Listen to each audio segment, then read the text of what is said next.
Bonjour à tous et bienvenue sur la chaîne Cybertech. Si vous avez toujours voulu jouer aux jeux de l'Epic Game Store sur votre Mac, et notamment aux jeux Windows tels que Rocket League, cette vidéo est faite pour vous. Il y a environ un an, nous avions fait une vidéo pour montrer comment installer des jeux Windows sur Mac M1 et Mac Intel. Et cela en passant par le logiciel Crossover. L'une des grandes faiblesses que nous avions signalées à l'époque, c'est que les jeux de l'Epic Game Store n'étaient pas compatibles. Aujourd'hui, les choses ont bien évolué, puisqu'il est aujourd'hui possible de jouer à une grande partie des jeux contenus dans l'Epic Game Store sur Mac. Bien sûr, on parle d'installer des jeux Windows, des jeux comme GTA V, comme Rocket League, comme The Witcher, comme Metro Exodus, des jeux qui ont été prévus pour Windows et qu'on veut utiliser sur son Mac. Si on veut installer un jeu qui est prévu pour Mac, il suffit d'installer l'Epic Launcher, on n'a aucune difficulté. Là, au contraire, on va exécuter des jeux qui ont été prévus pour Windows, et on va devoir passer par un logiciel qui s'appelle Crossover. Avant, avec les Mac Intel, on n'avait pas tellement ce problème-là. On avait Bootcamp. Et donc on installait Windows en parallèle, et on utilisait les jeux directement en les installant sous Windows. Aujourd'hui, avec les Mac M1, on ne peut plus utiliser Bootcamp. Donc soit on fait de la virtualisation, soit on utilise un logiciel qui s'appelle Crossover. Pour ce logiciel qui s'appelle Crossover, j'ai fait un tuto auquel je vous renvoie sur la manière d'installer ce logiciel. Et dans cette vidéo, on va voir une fois que ce logiciel est installé, comment on fait pour rendre l'Epic Game Store compatible avec Crossover, et donc comment on fait pour installer les jeux qui proviennent de l'Epic Game Store sur son Mac. Avant d'aller vers la partie vraiment technique de ce tuto, un petit avertissement tout de même. Tous les jeux ne vont pas fonctionner grâce à Crossover, et cela malgré l'astuce que je vais vous donner dans ce tuto.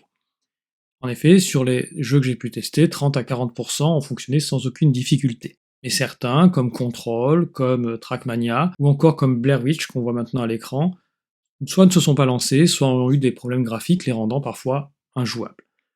Donc c'est pas une solution qui remplacera vraiment un PC gaming. Par contre, il y a des améliorations de plus en plus, notamment dans la prise en charge des manettes, et aujourd'hui, la prise en charge de la manette Xbox One est parfaite. Alors pourquoi s'y intéresser si c'est pas une solution parfaite? Je trouve quand même que l'Epic Game Store, notamment grâce aux jeux gratuits qui sont offerts ponctuellement, est une solution d'augmenter votre ludothèque de manière peu onéreuse finalement. Et moi je connais essentiellement l'Epic Game Store pour leurs jeux gratuits, et c'est essentiellement ça qui compose ma bibliothèque. Alors maintenant passons à la partie technique du tuto. La première étape consiste à télécharger puis installer Crossover dans sa version Mac, actuellement version 21.1.0. Le lien se trouvera dans la description de la vidéo. On verra ultérieurement dans la vidéo comment le configurer. Je rappelle que c'est un logiciel payant, mais vous avez une période d'essai de 14 jours qui vous permettra de le tester et de tester vos principaux jeux avant de l'acheter. La deuxième étape consiste à télécharger Heroic. Alors qu'est-ce qu'Heroic? Heroic, c'est un launcher alternatif compatible avec l'Epic Game Store dans le but de remplacer le launcher, donc le programme de lancement des jeux qu'avait développé Epic.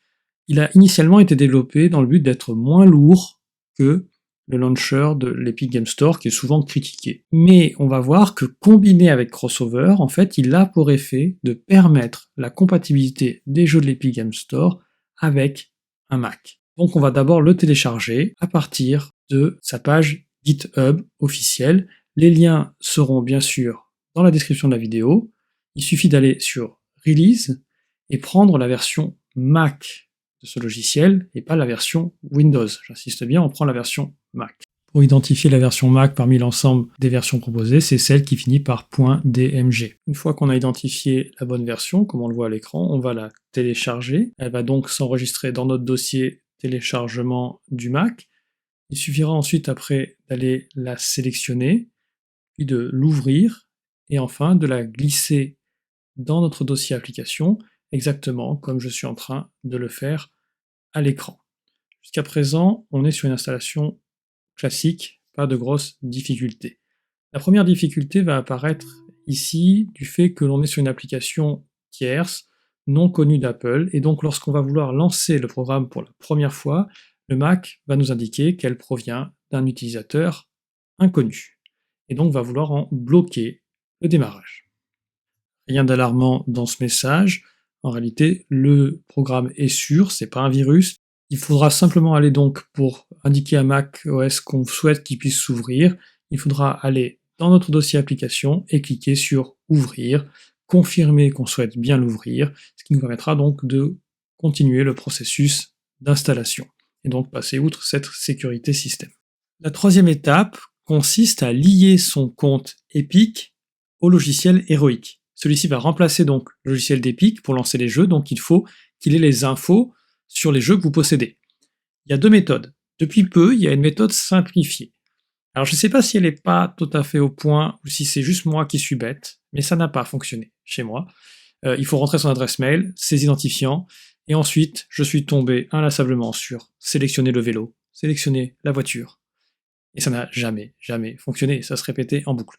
Donc il existe une deuxième méthode que je vais vous montrer et qui peut-être ne sera pas utile si vous avez réussi la première méthode.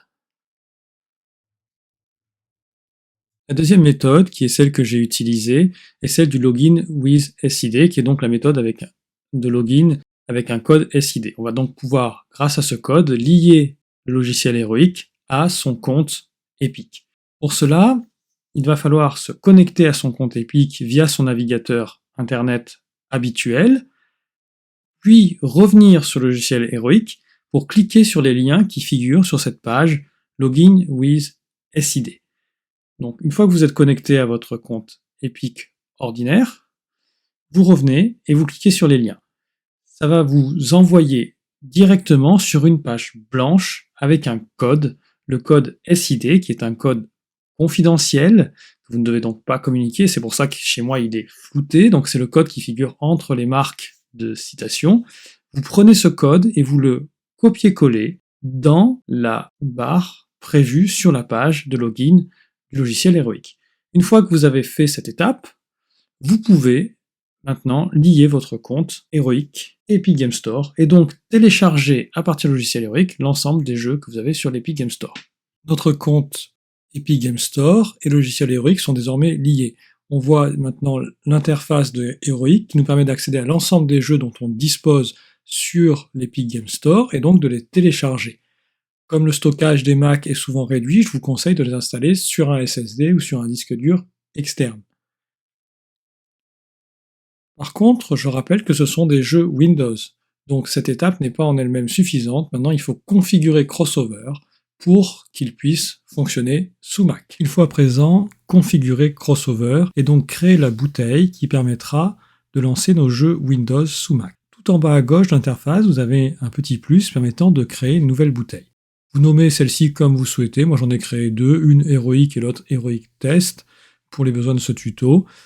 Il faut par contre que vous la configuriez bien en Windows 7 64 bits, car c'est ce qui offre aujourd'hui le plus de compatibilité, donc qui sera compatible avec le plus grand nombre de jeux. Si vous prenez une autre configuration, vous risquez d'avoir des problèmes de compatibilité. Maintenant que notre bouteille est créée, il nous faut installer en son sein l'ensemble des applications nécessaires à son bon fonctionnement. On clique donc sur Installer une application Windows. Il faut taper dans la barre de recherche le nom des applications dont on a besoin. La première, c'est Microsoft Visual 2010, version 64 bits. Je mettrai la liste des applications dont vous avez besoin en description de la vidéo, au cas où ce ne soit pas assez clair dans la vidéo. On installe cette première application dans la bouteille que l'on vient de créer. Pour mon cas, c'est Heroic. On appuie ensuite sur Continuer et on suit le processus d'installation en continuant au fur et à mesure. On va se retrouver avec un exécutable Windows qui va nous permettre d'appuyer sur Suivant, etc. Comme on a l'habitude lorsqu'on installe un programme sous Windows. Ce n'est pas la seule application dont on a besoin, puisqu'il nous faudra aussi Microsoft XML Parser et DirectX for Modern Game. L'ensemble de ces applications permettent le bon fonctionnement de vos jeux Windows. Alors, vous trouverez dans certains tutos plus anciens la nécessité d'installer Core Font. À titre personnel, ce programme n'était plus disponible lorsque j'ai souhaité réaliser ce tuto et donc tester par moi-même Heroic. Et donc, je n'ai pas constaté une moindre compatibilité en l'absence de ce programme. Donc je pense qu'on peut s'en dispenser. Maintenant que l'ensemble des compléments nécessaires ont été installés dans notre bouteille, il reste une toute dernière étape pour que celle-ci soit pleinement fonctionnelle. On va cliquer sur notre bouteille, comme vous pouvez le voir à l'écran, et on va aller dans les paramètres pour activer le DXVK.